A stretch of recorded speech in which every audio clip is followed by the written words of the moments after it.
We're in the National Museum of Anthropology in Mexico City, and we're looking at a monumental basalt sculpture.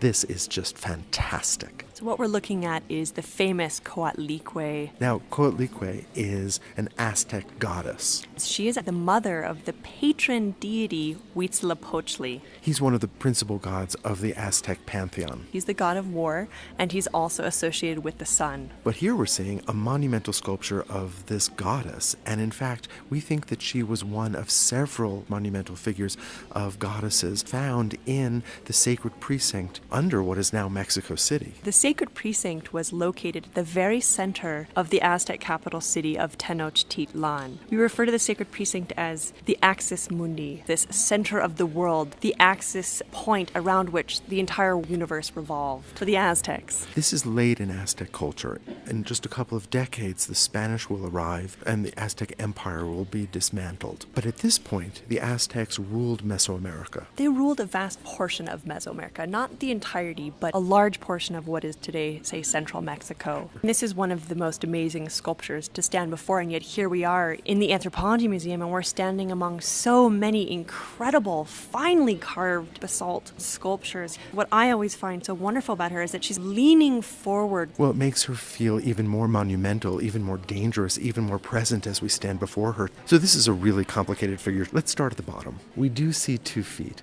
but these feet have claws and they have eyes. These are like monster feet. They're zoomorphized with these talons and eyes. And as we rise up, we see fur or feathers and patterned areas. And it's important to remember all of this would have originally been brightly painted. And above that, the most important component of this sculpture, or at least how we identify the sculpture, is the skirt. We have all of these amazing intertwined snakes. And you can see not only the snakes' heads, but also their rattles. These are rattlesnakes, poisonous snakes. They're intertwined in the most complex ways. Her name literally means snaky skirt, or snakes her skirt. And for instance, one of the other large female figures that we see from this precinct is known as hearts for skirt. And instead of snakes, we see human hearts. That skirt is bound together by this belt, which has both on the front and the back a human skull. And the skull is fastened together with another 2 snakes, and the tassels of the belt are the heads of these snakes. Perhaps the most terrifying part of the sculpture is just above that, where we see a necklace made up of alternating hands and human hearts. This necklace covers her exposed torso. I mean, we can actually see her pendulous breasts indicating that she given birth to children, which is also referenced in the roll on her stomach. For me, I think the part that I always have found most interesting is the fact that she's decapitated. And we know that because we can see these circular forms just above the clavicle. Those circles are signs of preciousness, which in this case is probably a reference to blood, some kind of precious liquid. So what we're seeing above that is not her head, but instead 2 snakes that are winding out of her neck and come together face to face. This is a convention for spurting blood. And what's wonderful about this is these 2 snakes almost form a frontal-facing snake head. We see the tongues hanging down, the bared teeth, and this is really where Aztec sculptors, for me, are so impressive. We not only have the scales of the snakes defined, but also even the underbelly of the snakes. And then there are the arms. These are a little bit hard to read. We have her forearm up so that the back of her hand is against her shoulder. It almost has this impression as if she's about to pounce. And then we have snakes rising from her wrists, which also indicates that she was dismembered at the wrists. And that again, we have maybe spurting blood from where her hands would have been. But this is only the front of the sculpture. And the sculpture is actually carved in the round, not only on the sides, but also on the back and even underneath. And as we walk to the back, what you can also see on the arms that are pulled back are, like the feet, monster joints, these kind of zoomorphized faces with bared teeth, with the eyes, and of course this wonderful snake skirt. And a kind of bustle that shows the snakes woven together with their rattles as tassels. And another skull fastened at the belt.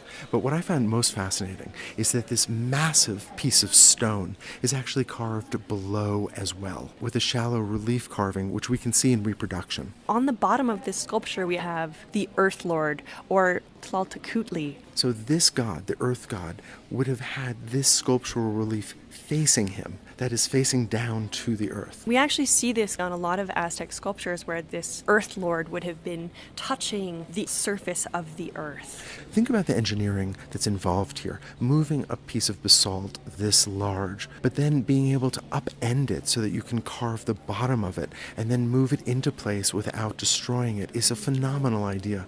When the sculpture was found in 1790 in what was then New Spain, this must have been a terrifying image that was counter to everything that the Europeans and their Christianity represented. When this was dug up near the main temple of the Aztecs in what had formerly been the sacred precinct, it was discovered with the famous calendar stone, or more correctly, the sunstone. And people were both fascinated and disturbed by this sculpture in particular because it was so different than anything that they had seen. And so they reburied it because it was considered so terrifying, whereas they took the other sculpture and placed it into the exterior of the cathedral. I love that this was so terrifying that it had to be reburied and that it was only excavated much more recently. So much of this iconography, so much of the imagery that's carved onto this figure is terrifying, is aggressive to our sensibilities today, and I think it's led so many people to emphasize the issue of human sacrifice in Aztec culture. Human sacrifice did occur, not to the extent that early colonial Spanish sources proclaim. There are sources that claim that 84,000 people were killed in a single day, which logistically just seems a little challenging. And I think where we can see some of those potential references to sacrifice would be in things like the necklace of human hearts and hands. Which might be a poetic metaphor, but it may also be a metaphor for sacrifice itself. But now in the 21st century, to see a towering sculpture 10 feet tall, this massive stone depicting human hearts and human hands, fangs and snakes, it is a stunning image. And I think is a true testament to the artists of Mexica culture, Aztec culture. This particular sculpture is very well preserved, and it shows us the interest in the natural world, say in the snakes, but combined where you have this wonderful vision of a supernatural deity.